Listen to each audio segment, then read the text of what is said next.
ஓம் சக்தி. அனைவருக்கும் என்னுடைய மனமார்ந்த காலை வணக்கத்தை தெரிவித்துக் கொள்கின்றேன். நாடியோர் குறை தீர்க்கும் நவராத்திரி பெருவிழாவின் 5ஆம் நாளான வெள்ளிக்கிழமை இன்று அன்னைக்கு சுக்கிரன் கிரகத்தின் சக்தி அம்சமான சுகீர்த்தி தேவியின் திருக்கோலம் அலங்காரமாக அமைக்கப்பட்டுள்ளது. இந்த சுக்கிரன் கிரகங்களில் மிகவும் செழிப்பை கொடுக்கக்கூடிய ஒரு யோக கிரகம். அதை தான் சொல்லுவாங்க, உனக்கு சுக்கிரன் பக்கம் இருக்கிறாப்பா அப்படின்னு சொல்லுவாங்க. சுக்கிர தசை இருந்தாக்கா நல்ல செழிப்பான செல்வ வளங்கள், குழந்தை பேர், பிறகு வீட்டு மனை வாங்கிறது, எல்லா காரியங்களும் கூடி வரும். அதனால் யோக கிரகம் என்று இதற்கு சொல்லலாம். சுக்கிரனை வழிபட்டால் நல்ல செல்வ நலன்களை பெற்று வாழலாம் என்பது ஒரு ஐதீகம். இந்த சுக்கிரனின் மனைவியான சுகீர்த்தி தேவியானவள் அதே அம்சத்தை கொண்டவள். சுக்கிரனுக்கு என்ன தன்மைகள் உள்ளோ அதே தன்மைகள் அந்த தேவிக்கும் உண்டு. அந்த சுக்கிரத்தி தேவியை வழிபடுபவர்கள் நல்ல வளங்களையும் குழந்தை செல்வத்தையும், காசு பணம் நகை நட்டு எல்லா செழிப்பும் பெற்று சுகமாக வாழ்வார்கள் என்பது சொல்லப்படுகின்ற ஒரு கருத்து. இந்த சுயம்பு அன்னைக்கு நாம் அணிந்திருக்கும் காப்பு வேப்பிலை காப்பு. வேப்பிலை காப்பு என்பது எல்லாருக்கும் தெரிஞ்சிருக்கும். மருவத்தூரையும் வேப்பிலையும் பிரிக்க முடியாது. மருவத்தூரின் பிரசாதமே வேப்பிலை தான். அம்மா முதல்ல பால் வடிந்து வேப்ப மரத்திலேருந்து தான் தோன்றினாள் என்பது வரலாறு. அந்த வேப்ப மரம்தான் மேல்மருவத்தூரின் அதாவது ஸ்தல விருட்சம். அந்த வேம்பு என்பது கசப்புத்தன்மை உடையதாக இருந்தாலும் உடலுக்கு நல்லதை கொடுக்கக்கூடியது. வயிற்றில் இருக்கக்கூடிய உபாதைகளையும், அதாவது பூச்சி இது மாதிரி இதெல்லாம் உடலில் என்ன வியாதி இருக்குதோ அதெல்லாம் வேப்பிலை. அம்மா அடிக்கடி சொல்லுவாங்க, ஒரு வேப்பிலை ஒரு துளசி சாப்பிட்டுனே வா, டெய்லி ஒன்றும் உனக்கு ஆகாது அப்படின்னு சொல்லுவாங்க. வேப்பிலை சலவிருஷமாக இருந்தால் அம்மா பாருங்கள், தான் அருள்வாக்கு சொல்ல ஆரம்பித்த உடனே கையில் எடுத்தது வேப்பிலை கொத்து தான். அந்த வேப்பிலை கொத்தை எடுத்துக்கொண்டு அவர்கள் அசைந்து ஆடி வருகின்ற காட்சியை பார்க்கும்போதே தெய்வம் வானுலகத்திலிருந்து இறங்கி வருவது போல ஒரு காட்சியாக இருக்கும். அந்த வேப்பிலையாலே நமக்கெல்லாம் நோய்களை தீர்க்கும் மந்திரிப்பை கொடுத்தார்கள். பிறகு வேப்பிலையை சிலருக்கு பிரசாதமாக உருவி கொடுப்பார்கள். எனக்கெல்லாம் வேப்பிலையை உருவி ஒரு நாள் கூட கொடுக்காம இருந்ததில்லை. முதல் என் கையில் தான் கொடுப்பாங்க. இனிமேல் அந்த பாக்கியெல்லாம் எங்களுக்கு கிடைக்க போவதில்லை. இதெல்லாம் பாருங்கள், எளிமையாக தான் அந்த அம்மா இன்னும் பொண்ணும் பொருளும் வாரி கொடுத்துறாது. அந்த வேப்பிலையிலேருந்து கொடுக்கின்ற அருள் தான் நமக்கு எல்லா செல்வங்களையும் தேடி தரும்.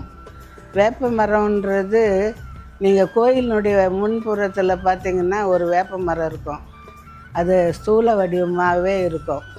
அதெல்லாம் சொல்லுவாங்க, அதெல்லாம் ரொம்ப நல்லது கோயிலுக்கு அப்படின்னு சொல்லி அம்மா அருள்வாக்கில் சொல்லுவாங்க.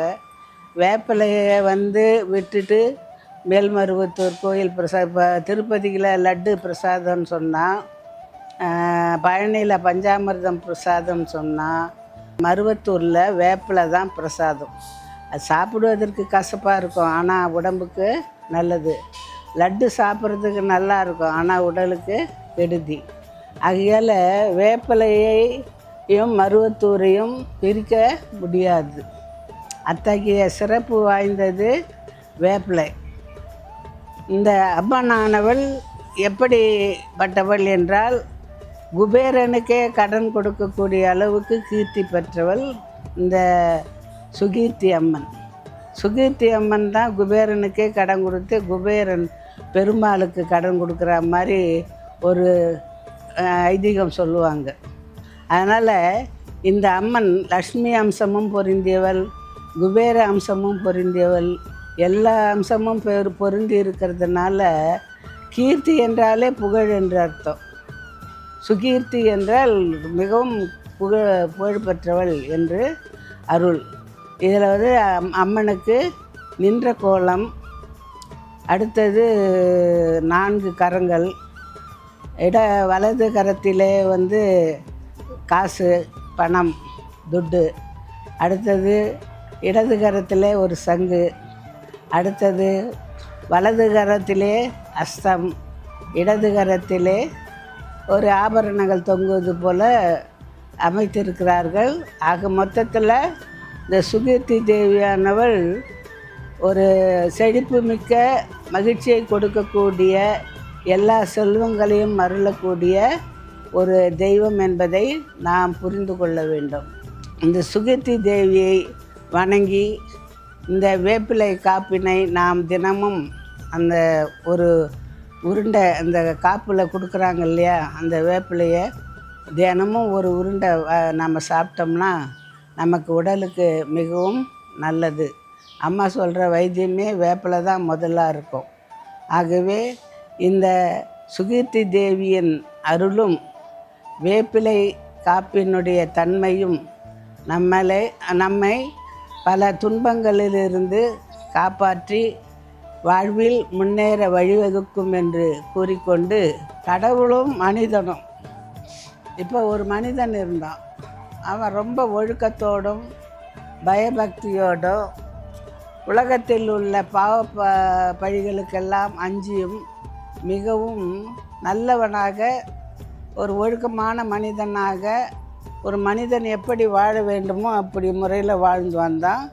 அவனுக்கு எப்போயும் சொல்லுவாங்கள்ல, நல்லவனுக்கு கடவுள் கூடவே துணை இருப்பாருன்னு சொல்லிட்டு, அது மாதிரி கடவுளும் அவருக்கு உறுதுணையாக இருந்தால் நல்லா வாழ்ந்தான். கடைசியில் மோட்சம் அடைந்தான், மோட்சத்துக்கு போனான்.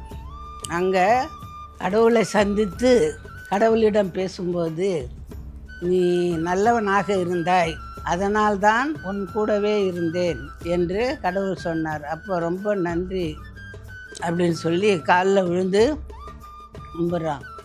அதோ பாரு, நான் எப்படி உன் கூட இருந்தேன்றதுக்கு காட்சியை பாருன்னு சொல்லிட்டு சினிமாவில் வர காட்சி மாதிரி காட்டுறாரு. அதாவது இவன் நடந்து போகிற 2 பாதங்கள், பின்னால் 2 பாதம் நான் தொடர்ந்துக்கிட்டே இருக்கு. அப்போ ஒரு கடவுள் நம்ம கூடவே வராரு அப்படின்னு தெரிஞ்சுக்கிறோம். அடுத்தது சில நாட்களில் இவனுடைய பாதம் மட்டும் தெரிகிறது. அப்போ இவன் கேட்குறான் கடவுளை, ஐயா நீங்கள் என்னை கொஞ்ச நாள் கஷ்டத்தில் விட்டுட்டீங்க, அதனால்தான் 2 பாதங்கள் மட்டும் தெரியுது அப்படின்னு கேட்குறான். அது அப்படி இல்லை, நீ கஷ்டப்பட்ட காலத்தில் உன்னை தூக்கி என் தோள் மேலே சுமந்து நான் நடந்து வந்தேன். என்னுடைய பாதம்தான் அந்த பாதம், உன்னுடைய பாதம் கிடையாது. நீ கஷ்டப்பட்ட காலத்துலேயும் உன்னை சுமந்து உன்னை நற்கதிக்கு கொண்டு வந்தவன்.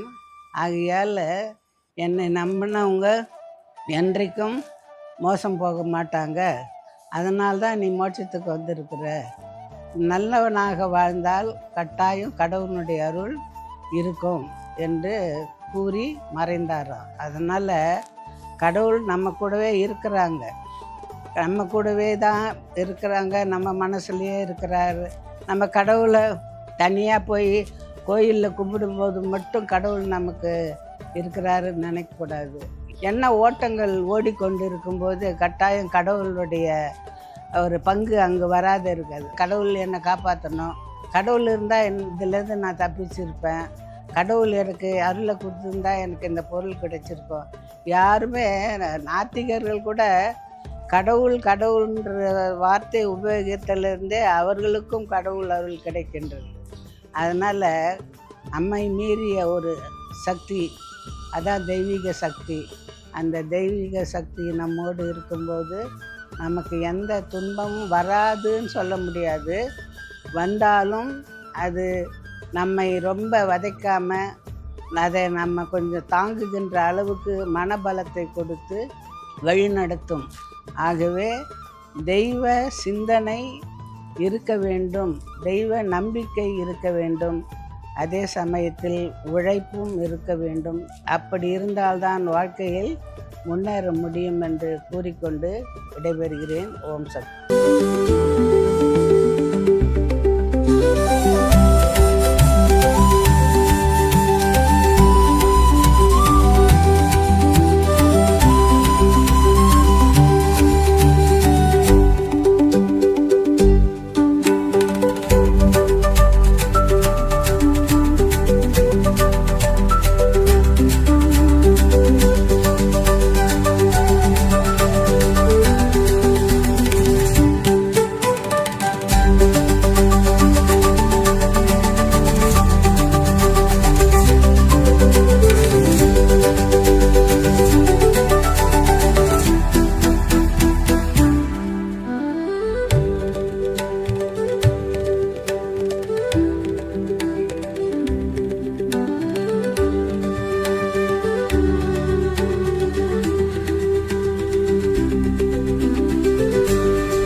అమ్మ అనుగ్రహం కావాలి అంటే మన బంగారు అమ్మ తెలుగు యూట్యూబ్ ఛానల్ని తప్పక సబ్స్క్రైబ్ చేసుకోండి.